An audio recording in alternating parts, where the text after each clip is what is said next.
और आज श्रद्धांजलि सभा कार्यक्रम किया गया ओम प्रकाश राजभर जी के माता के जो है इस खास उपलक्ष्य पे तमाम लोग उपस्थित हुए और हमारे साथ उपस्थित है डॉक्टर अरविंद राजभर जी। आइए इनसे ही बात करते हैं। सर, आज इस श्रद्धांजलि सभा में तमाम लोग उपस्थित हुए, क्या कुछ दो शब्द बताना चाहेंगे?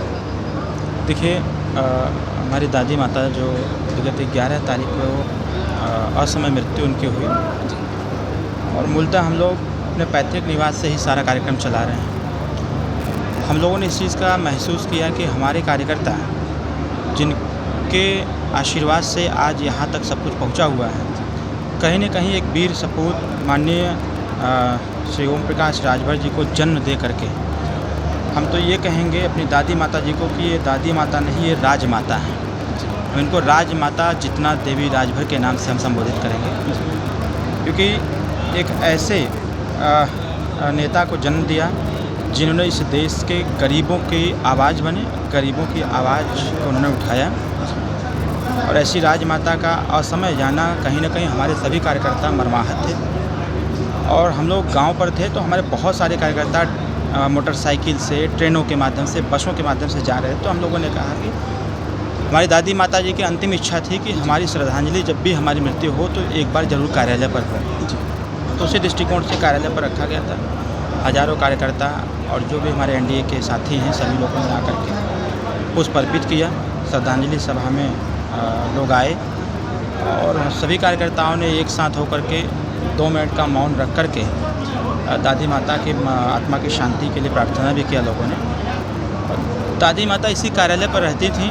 जितने कार्यकर्ता आते थे सबसे मिलती भी थी और बार बार पूछा करते थे। जब भी कोई कार्यकर्ता उनके सामने जाता था, पदाधिकारी जाता था, पूछते थे, हालचाल पूछते थे, खाना खाए कि नहीं खाए, पानी पिए कि नहीं पिए। जरा सा कार्यकर्ता हमारा मायूस रहता था किसी स्थिति परिस्थिति को लेकर के तो उसके हौसले को भी बढ़ाने का काम करती थी। और इसके साथ साथ सभी लोगों से मिलजुल करके मिलती रहती थी और कहती रहती थी कि हमेशा गरीबों की लड़ाई लड़ना।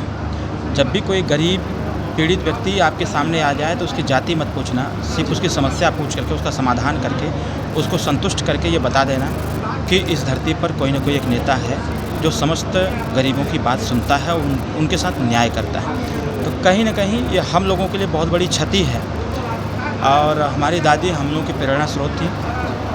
जब भी हम लोग कोई काम करते थे या कोई भी शुरुआत करते थे तो हम सभी लोग दादी का आशीर्वाद लेकर के ही उस काम को की शुरुआत करते थे और दादी के आशीर्वाद से वो काम पूरा भी होता था। हम लोग इससे बहुत आहत हैं। हमने इस चीज़ का महसूस किया कि हमारे कार्यकर्ता भी, जब हमारे नेता, हमारे पार्टी के बड़े पदाधिकारी, जब सभी लोग आहत हैं दादी के असमय जाने से, तो हमारे कार्यकर्ताओं का क्या हाल है। सोशल मीडिया के माध्यम से देखने को भी मिला कि बहुत सारे कार्यकर्ता पूरे उत्तर प्रदेश नहीं देश में जहाँ तक सुहेलदेव भारतीय जनता पार्टी को मानने वाले लोग हैं, जिस प्रकार से एक दिन लोगों ने शोक व्यक्त किया फेसबुक के माध्यम से, अपने अपने अंदाज में लोगों ने शोक व्यक्त किया कि कहीं ना कहीं हमारे मार्गदर्शक, हमारे नेता के मार्गदर्शक, उनको समय समय पर सुझाव सलाह देने वाले, जब भी कहीं ना कहीं उनके अंदर निराशा या मायूसी आती थी तो हमारी दादी कहीं ना कहीं नेताजी के हौसले को बढ़ाने का काम करती थी। और हमारा मानना ये है कि दादी का जाना कहीं ना कहीं हम सब लोगों के लिए बहुत दुखद है। लेकिन हम सब लोग प्रयास करेंगे कि दादी जब तक रहीं हम लोगों के बीच में, लगभग 85 साल की अवस्था पूरा किया उन्होंने। जाते जाते उन्होंने कहा, हम लोगों से ये बात स्पष्ट रूप से कहा कि हमारा शरीर मृत होगा लेकिन हम आशीर्वाद स्वरूप अपने हर कार्यकर्ता के साथ रहेंगे। एक चीज़ सर, कहा जाता है कि भगवान जो है सबके भाग्य विधाता है, लेकिन परमात्मा देखा जाए तो इंसानों के अंदर, जैसे कि आप दादी माँ की बात कर रहे हैं, तो कहीं ना कहीं एक साक्ष्य प्रमाण भी है कि हर एक कार्य जो किए जाते थे घर में, जो आपके कार्य होते थे, तो कहीं ना कहीं दादी माँ के वो प्रयासों से कार्य सफल हुआ नज़र आता था। जो भी कार्य अटकलें थी वो कार्य सफल भी हुए हैं। तो कहीं ना कहीं एक परमात्मा का निवास पहले से ही दादी माँ के नज़र में दिखा। देखिए, हम लोग तो बचपन से देखे हैं दादी जी को, और पिताजी के द्वारा जब बताया जाता है या दादाजी के द्वारा जब बताया जाता है तो हाड़ मांस का सिर्फ शरीर नहीं था हमारे दादी का, ये कहीं ना कहीं एक देवी स्वरूप थी। जो भी काम असंभव होना होता था, दादी का आशीर्वाद लेके निकलते थे, वो संभव में परिवर्तित होता था। हर विकट से विकट स्थिति में दादी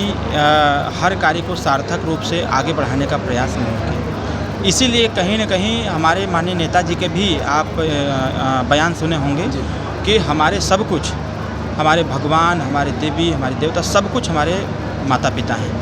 तो हम तो दादी जब जीवित थीं तो हम लोगों से हमेशा कहती थी, किसी कार्यालय पर हमसे कहती थी, हमसे कहती थी कि बच्ची जब हम मर जाए तो हम तो लोगों के साथे रह। जिस दिन अंतिम सांस ले रही थी हमारी दादी माता, उस दिन मैं मिलने के लिए गया हुआ था। मैं अपने क्षेत्र से प्रचार करके जब हमको सूचना मिली कि दादी बहुत ज़्यादा सीरियस हो गई हैं और हमको याद कर रही थी, मैं गया। उन्होंने उसी बेड पर लेट करके जो अंतिम सांस ली थी, उन्होंने माथे पर चंदन लगाया और आशीर्वाद दिया और कहा भी, एक वीडियो बहुत तेज़ी से वायरल भी हो रहा है, उन्होंने कहा भी कि हम अपने लाल को जिता करके ही जाएंगे, जैसा कि उनका स्टेटमेंट है। इसके साथ साथ उन्होंने जब उस अवस्था में भी इस बात को उन्होंने कहा कि सीना तान के हमेशा रहना है, अपने हौसले को कभी झुकने मत देना, सदैव आगे बढ़ते रहना, हम एकदम सदैव तुम्हारे साथ रहेंगे। एक और बात, अभी हम लोग कल घर पर थे,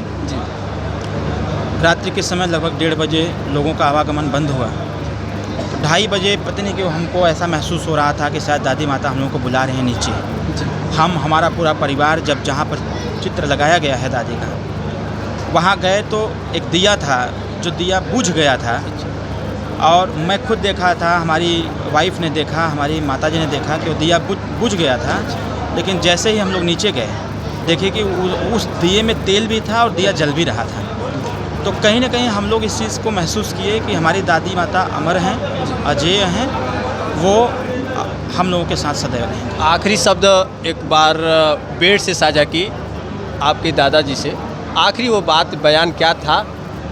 हमारे दादाजी को, हमारी दादी ने जब हॉस्पिटल में हाथ पकड़ कर उन्होंने कहा कि हम तो जा रहे हैं, लेकिन आपको बच्चों का ध्यान रखना है और बच्चे के हौसले को बढ़ाते रहना है। हर कठिन से कठिन परिस्थिति में बच्चों के साथ खड़े रहिएगा और इसके साथ साथ आप कभी भी चिंतित मत होइएगा, हम सदैव आपके साथ रहेंगे। जिस दिन दादी की पार्थिव शरीर लखनऊ से घर हमारे गांव फतेहपुर कटौना पहुंचा था, हम सभी लोग रो रहे थे, क्योंकि लग ही नहीं रहा था कि हमारी दादी हमारे बीच से जा रही हैं। और हमारे दादाजी हौसला दे रहे थे, कभी हम हैं ना, क्यों परेशान हो तुम। ये 85 साल की अवस्था इन्होंने पूरा किया है, अभी हम हैं, आगे तक हम लेकर के चलेंगे। तो हम सभी लोग धन्य हैं, अपनी दादी को पा करके धन्य रहे, उनका आशीष मिलता रहा। और मैं इस चीज़ को एक्सेप्ट करता हूँ कि जब तक हमारे अंदर प्राण रहेगी तब तक हमारे दादी का आशीर्वाद हम सब पर बना रहेगा। भविष्य में दादी जी को कैसे यादगार पल बताएंगे, कैसे अब महसूस करेंगे? हमारी दादी जी का हमेशा कहना था जी कि हमारी मृत्यु के बाद उनकी इच्छा थी कि एक मंदिर बनवाने की गांव में। मेरे गांव में एक छोटा सा मंदिर है और दादी की इच्छा थी कि वहाँ मंदिर के बगल में ही हमें भी स्थान देना और अपने खेत में, ताकि समय समय पर जब भी तुम लोग निकलो किसी काम में तो हम तुम लोगों के साथ रहें। तो अपने दादी को याद करने के लिए, उनकी याद में हम ज़रूर अपने गांव में एक भव्य मंदिर का निर्माण कराएंगे और दादी माता का उसमें मूर्ति लगवाएंगे और हर साल पुण्यतिथि के तौर पर अपनी दादी को हम लोग याद करेंगे। और दादी जी के प्रेरणा के आधार पर हम अपनी पार्टी की तरफ से हम प्रयास करेंगे कि जो गरीब असहाय बच्चियां हैं, लड़कियां, उनको हम निःशुल्क पढ़ाने का बंदोबस्त कर सकें, ताकि दादी माँ का सपना भी साकार हो, उनका सपना भी साकार हो। और इसके साथ साथ जब वो देखें तो वो ये कहें कि हमने जो ज्ञान दिया था अपने बच्चों को, जो संस्कार दिया था अपने बच्चों को, ये बच्चे उस प्रक्रिया को, उस परंपरा को आगे बढ़ाएं।